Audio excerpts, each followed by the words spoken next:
नमस्कार, मनी गुरु की इस खास पेशकश में आप सभी का स्वागत है। मैं हूं स्वाति रायना। नए निवेश की शुभ शुरुआत करना चाहते हैं तो आज मनी गुरु में हम आपको करेंगे गाइड और बताएंगे कि किन कैटेगरी और किन फंड में निवेश करके आप बना सकते हैं अपना दमदार पोर्टफोलियो।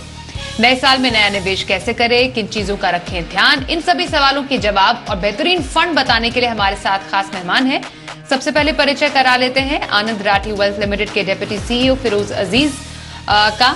फिरोज का स्वागत करते हैं शो में। फिरोज, सबसे पहले दीपावली और नए संवत की बहुत शुभकामनाएं आपको भी।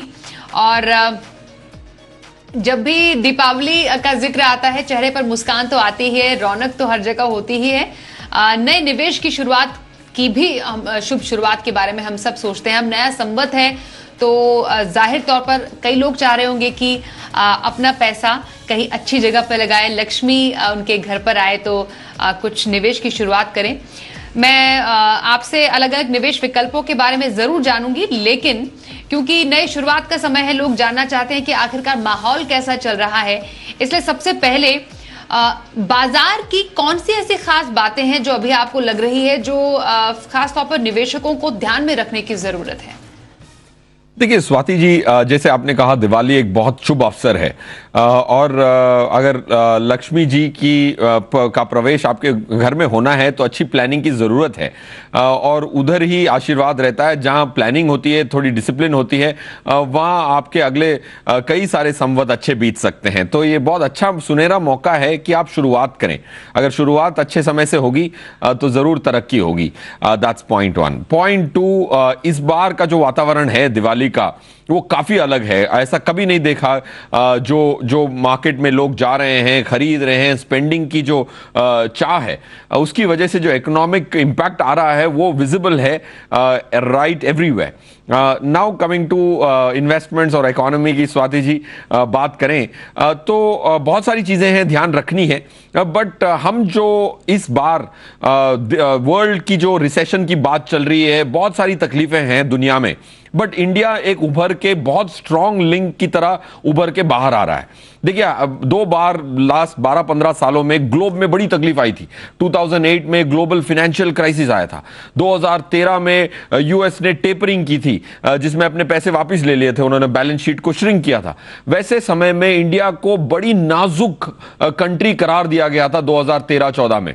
आज जब हम देख रहे हैं विश्व भर में जहां रिसेशन है, महंगाई का बड़ा प्रॉब्लम है, जियोपॉलिटिकल अनसर्टेनिटी है, इंडिया बहुत मजबूत खड़ा है। तो ये इंडिया के लिए बहुत सुनहरा मौका है अपने आप को साबित करने का, और इंडिया ऑलरेडी साबित भी कर रहा है। That's point one. So we stand out clearly Swati ji, unlike in the past. Second, India की जो डोमेस्टिक इकोनॉमी की वजह से और डोमेस्टिक डिमांड की वजह से जो टैक्स कलेक्शन की बढ़त हुई है, 33% की टैक्स कलेक्शन में बढ़त हुई है जीएसटी में।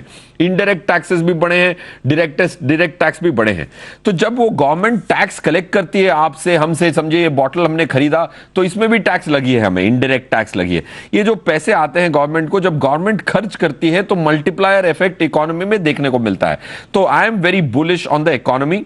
गिरने के बावजूद या रिडक्शन की अंदेशे के बावजूद हम 6.8 की जीडीपी की उम्मीद कर रहे हैं जो कि 10 ईयर एवरेज से बेहतर है। तो इकोनॉमी अच्छी है, रुपी थोड़ा डेप्रिशिएट कर रहा है, जाहिर सी बात है। एफआईआई ने बहुत पैसा वापस लेके गए हैं तो उसकी वजह से रुपी डेप्रिसिएशन हुआ है। तीसरी चीज आपको जरूर ध्यान में ये रखनी है कि महंगाई पे थोड़ा ज्यादा ध्यान रखना है, डेट में बहुत सावधानी से कदम रखना है। तो बहुत सारी चीजें हैं मेरे हिसाब से, बट एक पॉजिटिव नोट पे पहला कमेंट क्लोज करना चाहूंगा कि India is standing out clearly unlike in the past. Okay, तो सुनहरे भारत की सुनहरी तस्वीर आगे आने वाले समय में हमें जरूर देखने को मिलेगी। हमारे साथ एक और खास मेहमान है एसबीआई म्यूचुअल फंड के डेप्यूटी मैनेजिंग डायरेक्टर और chief business officer DP Singh.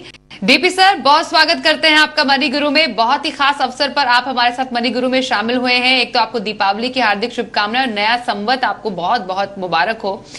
यही हम चर्चा कर रहे थे कि क्या खास है इस बार नए संवत में, कैसे हमारे लिए ये और भी ज्यादा लाभदायक हो सकता है, और बाजार खास तौर पर आपको कैसे लग रहे हैं बाजार आने वाले समय में? अब सबसे पहले तो सबको दिवाली की बहुत बहुत शुभकामनाएं स्वाति जी। और ये बहुत ही बढ़िया मौका है जो फिरोज भाई ने बोला, उसी को आगे ले जाते हुए अगर मैं बात करूं तो जितनी पॉजिटिविटी इस बार देखने को मिल रही है वो शायद पहले कई सालों से हमें नहीं देखने को मिली।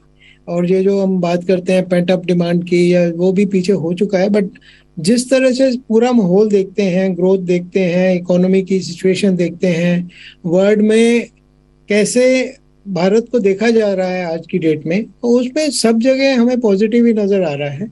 There are definitely some headwinds, जो अनसर्टेनिटीज बनी हुई हैं पूरे विश्व में, उसका तो देखो कुछ सामना करना ही पड़ेगा। परंतु वो स्टैंड आउट वाली बात जो अफरोज ने की, वो तो बिल्कुल ही क्लियर है।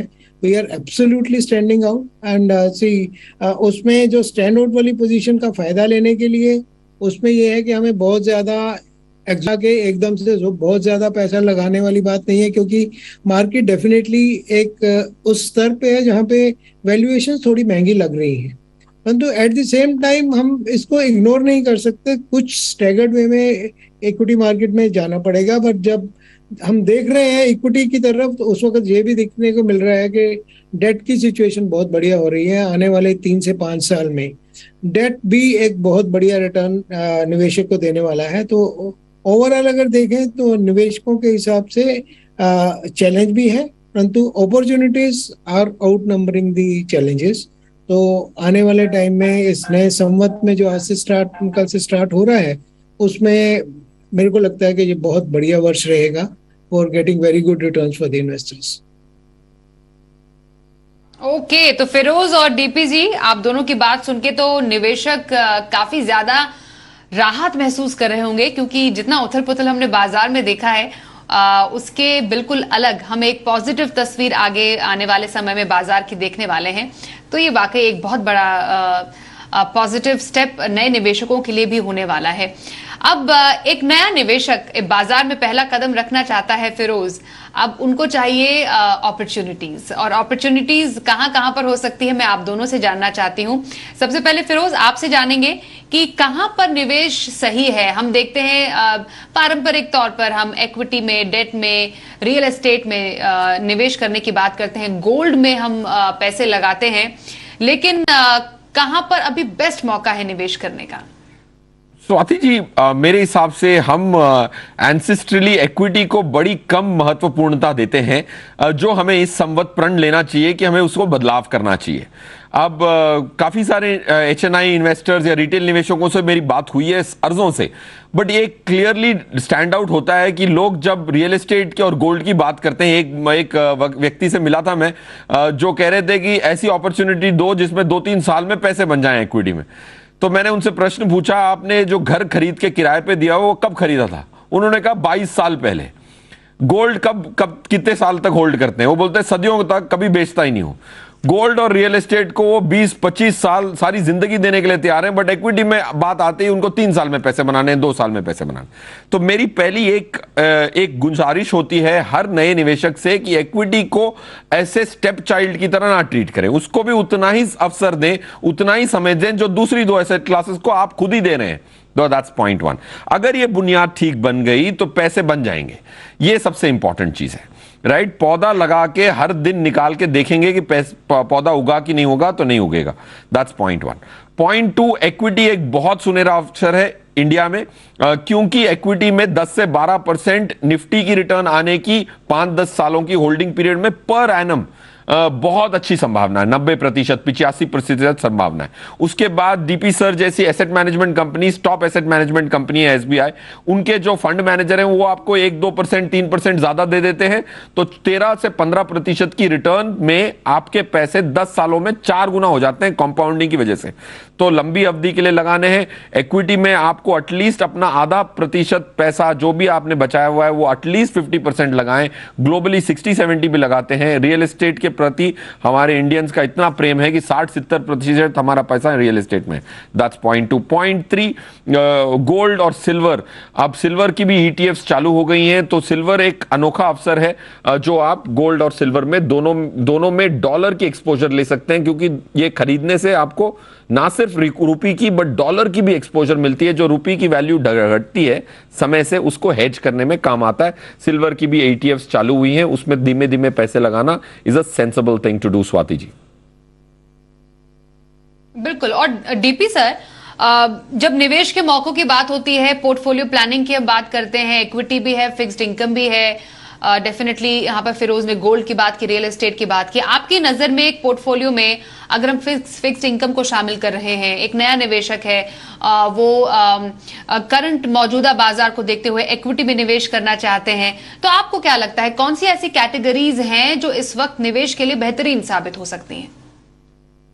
स्वाति जी देखिए, फिरोज ने बात की रियल एस्टेट और गोल्ड की। वो एक व्यक्ति जिसके पास सरप्लस पैसा है, परंतु हिंदुस्तान में एक बहुत बड़ी संख्या, बहुत ज्यादा परिवार जो है ऐसे हैं जिनके पास अभी सरप्लस आना शुरू हुआ है और जिन्होंने अभी तक इन्वेस्टमेंट के नाम पे कुछ किया नहीं है, या अभी तक जो भी कर रहे हैं वो सिर्फ बैंक डिपॉजिट में कर रहे हैं। अगर आज की डेट में मैं देखूं तो जितना बड़ा पैसा आज की डेट में भी निवेशक अपने बैंक डिपॉजिट में या फिक्स कूपन प्रोडक्ट्स में लगा रहे हैं, उनको ये बहुत जरूरी है कि ये पैसे को इक्विटी का एक टेस्ट देना बहुत बहुत जरूरी है। जैसे हम बात करते हैं कि लंबे समय में इक्विटी जो है आपको बहुत ज्यादा रिटर्न दे सकती है। फिरोज ने बात की 13 से 15% की, और मेरे को तो ये लगता है कि अगले 3 से 5 साल में जिस लेवल पे आज की डेट में डेट में यील्ड्स हैं, तो वहां पे भी डबल डिजिट रिटर्न इन्वेस्टर को मिल जाएगा। परंतु इन दोनों का फायदा लेने के लिए मैं पर्सनली इस बात से निजी तौर पे बहुत ज्यादा इस पे विश्वास करता हूं कि किसी भी निवेशक को जो पहली बार इन्वेस्टमेंट की यात्रा शुरू कर रहा है, तो कंजर्वेटिव हाइब्रिड फंड की एक कैटेगरी है जिसमें 75% के करीब डेट में लगता है पैसा और 25% इक्विटी में होता है। उससे क्या होगा कि आपको इक्विटी का एक स्वाद भी मिलेगा और डेट आपकी जो पैसे को थोड़ा सुरक्षित भी ज्यादा रख सकता है। तो अगर हम इस कैटेगरी को देखें तो खर्चे के तौर पे भी इसका एक्सपेंस रेशियो भी थोड़ा कम रहता है, और इसमें अगर हम रिटर्न देखें तो पिछले 3 सालों में एक अच्छा डबल डिजिट का रिटर्न बना है और आने वाले टाइम में भी बनेगा। और 3 साल में इसलिए कह रहा हूँ क्योंकि 3 साल से वो डेट कैटेगरी जो है उसमें टैक्स एफिशिएंसी बनती है।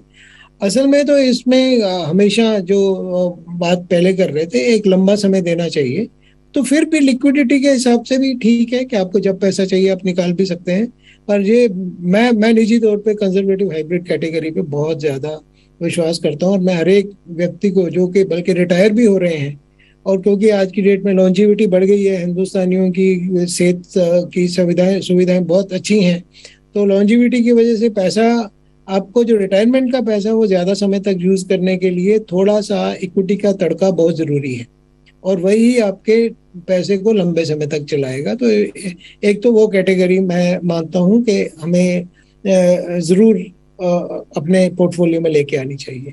और दूसरा, मैं पर्सनली ये समझता हूं कि आज की डेट में म्यूचुअल फंड्स के पास जितनी कैटेगरीज हैं उनमें हर तरह की बकेट आपके पास अवेलेबल है। अगर आपके पास 3 से 6 महीने का पैसा है उसके लिए भी एक बकेट अवेलेबल है, 1 से 6 महीने से 3 साल तक है तो उसके लिए भी बकेट अवेलेबल है इन द डेट कैटेगरी।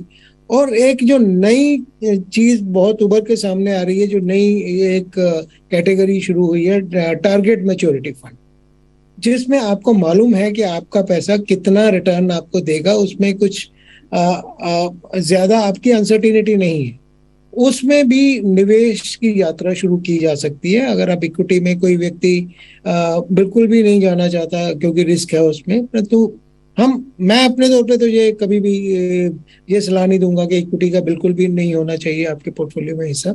25% बहुत सही है, तो फिर भी कुछ हिस्सा इक्विटी में और कुछ हिस्सा डेट में करके, तो टारगेट मैच्योरिटी फंड भी एक अच्छा विकल्प हमारे पास अवेलेबल है। ओके, तो conservative hybrid fund, target maturity fund, ये कुछ कैटेगरीज जो पॉइंट आउट हुई हैं, जो डीपी सर ने यहाँ पर डिस्कशन किया हमारे साथ, इन बातों का ध्यान रखने की जरूरत है। फिक्स्ड इनकम या डेट साइड से या फिर अगर इक्विटी में आप निवेश करना चाहते हैं, तो कुछ कैटेगरीज जिन पर हम चर्चा कर रहे हैं या जिसमें निवेश के मौके बन रहे हैं वो बताई डीपी सर ने। एक ब्रेक के लिए यहाँ पर रुकते हैं। ब्रेक के बाद कौन से फंड में आप मुनाफे की स्ट्रैटेजी सेट कर सकते हैं, इस पर भी रहेगी खास चर्चा। बने रहिए हमारे साथ।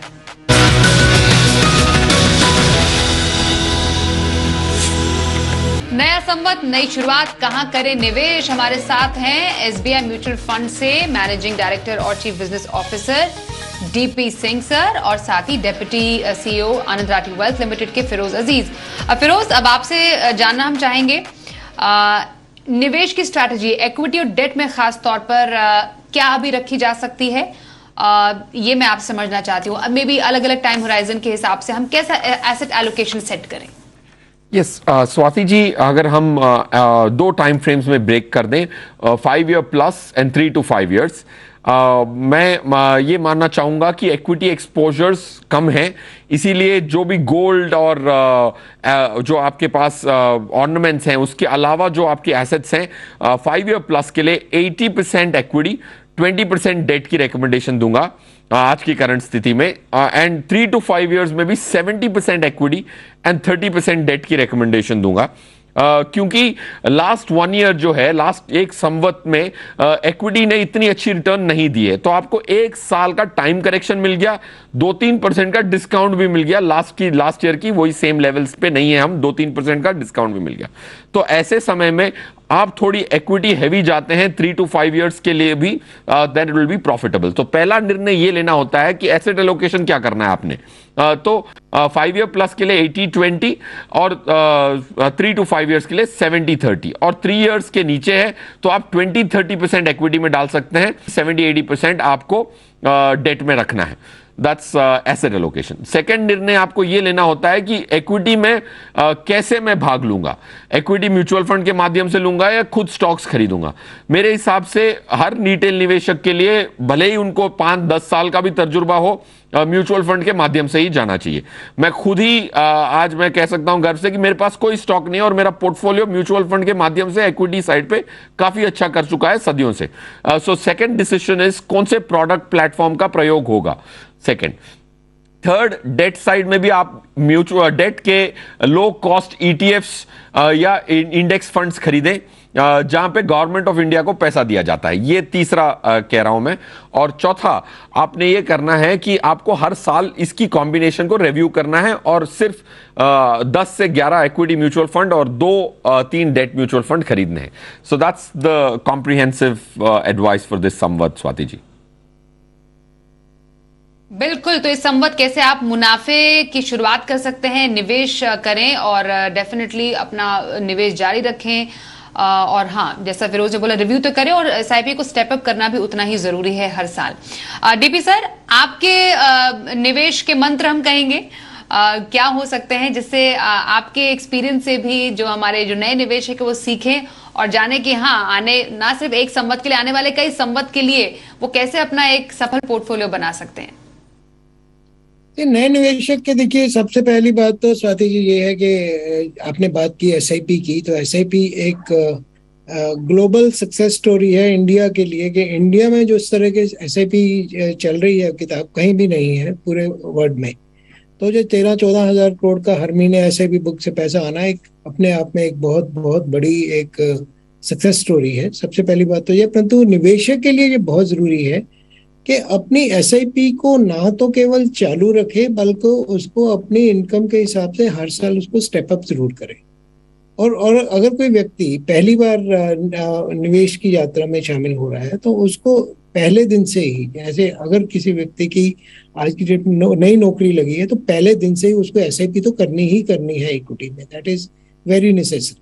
तो अगर ओवरऑल मैं निवेशक की बात करूं, क्योंकि हमारे बहुत से ऐसे निवेशक हैं जो अभी जो इनकम ब्रैकेट जिनकी 40 से 60 साल के बीच में भी है और अभी तक उन्होंने निवेश स्टार्ट नहीं किया, तो उनके लिए बहुत जरूरी है कि इक्विटी का, जैसे पहले भी हमने बात की, जहाँ फिरोज भाई ने बोला कि 70% इक्विटी में होना चाहिए अगर 5 साल से ज्यादा का पैसा है। तो हम भी इसी मत के बिल्कुल हम उस पर चलना चाहते हैं। और आज आपके जरिए मैं एक और चीज भी बताना चाहूंगा जो हमारे लिए एक बड़ी खुशी की बात है, कि हमने एसबीआई म्यूचुअल फंड में ही 5 लाख करोड़ का इक्विटी ओरिएंटेड फंड्स का एक आंकड़ा पार किया, जो कि अपने आप में एक बहुत बड़ा रिकॉर्ड है। वो आज नए संवत वाले दिन ही हुआ है, तो उसके लिए सबका बहुत शुक्रिया। परंतु इससे ये पता लगता है कि कितने लोग इस यात्रा में शामिल हो रहे हैं, और 5 लाख करोड़ का एक फंड है, उसके लिए हमें लगता है कि एक बहुत हमारे लिए बहुत मान का विषय है, हमारे लिए बहुत खुशी का विषय भी है। तो एक बहुत बड़ी जिम्मेवारी है कि एज ए फंड हाउस हम इतने पैसे को मैनेज करेंगे और इतने पैसों को जितने भी निवेशक हैं, जैसे फिरोज भाई जैसे लोग जब ये हम बोल देते हैं कि हमारे फंड मैनेजर 2 से 3% एक्स्ट्रा बना देते हैं, तो उस एक विश्वास से हाँ, हमारी जो राइट सर। अकाउंटेबिलिटी, हमारी जिम्मेवारी बहुत बढ़ जाती है और हम उस सर ये कन्विक्शन जिम्मेवारी पे ही है हमेशा खरा उतरेंगे। डेफिनेटली एसबीआई जैसे बड़े म्यूचुअल फंड हाउस का, और आपके एक्सपीरियंस से जो निवेशक डेफिनेटली सीख रहे हैं, और आपको बहुत बहुत कंग्रेचुलेशंस इस नए कीर्तिमान के लिए जो कि आपने यहाँ पर हासिल किया है, और निवेशकों को काफी ज्यादा यहाँ पर फायदा हुआ है। फिरोज, जाते जाते अपने पसंदीदा फंड्स जो पोर्टफोलियो में शामिल किए जा सकते हैं। ये स्वाति जी मैं क्विकली रीड आउट कर दूंगा। अगर हम देखें Aditya Birla small cap, alphabetic order में बोल रहा हूं, Canara Robeco flexi cap, DSP equity opportunities, DSP mid cap, Franklin India blue chip fund, SBI contra, SBI focused equity, HDFC flexi cap, Invesco India multi cap, Kotak emerging equities.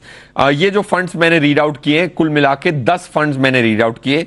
ये 10 को अगर आप साथ में खरीदते हैं, माना कि अगर आपकी 2000 रुपए की एसआईपी है तो बिल्कुल नहीं करना है आपने इतने सारे फंड, बट अगर आप एक मुश्त भी निवेश करना चाहते हैं और अपना पोर्टफोलियो बिल्ड करना चाहते हैं, पूरी 10 स्कीम्स एक दूसरे को कॉम्प्लीमेंट करने की क्षमता रखती हैं। एक मात्र फंड हाउस है जिसमें 2 स्कीम्स मैंने रेकमेंड किए, बाकी हर स्कीम अलग एसेट मैनेजमेंट कंपनी की है। एसबीआई की 2 स्कीम्स, जाहिर सी बात है 5 लाख करोड़ का लोगों का अगर विश्वास है, लाख करोड़ बहुत बड़े होते हैं। So I think that's why SBI has two and DSP has two, but 8 अलग एसेट मैनेजमेंट कंपनी से। स्वाति जी ये इक्विटी पोर्टफोलियो जरूर शुरुआत कर सकते हैं कोई भी नए निवेशक। Swati ji happy Diwali to you and DP sir and everyone who is watching. बहुत धन्यवाद फिरोज आपका, और डीपी सर आपका भी हमारे साथ इस खास मौके पर आप शामिल हुए मनी गुरु में। एक बार फिर से आप सबको बहुत बहुत शुभकामनाएं, और उम्मीद करते हैं नए संवत के साथ आपके निवेश की भी शुभ शुरुआत हो। और इसी के साथ हमें भी दीजिए इजाजत। मनी गुरु में आज के लिए बस इतना ही। रुकते हैं एक ब्रेक के लिए, देखते रहिए जी बिजनेस।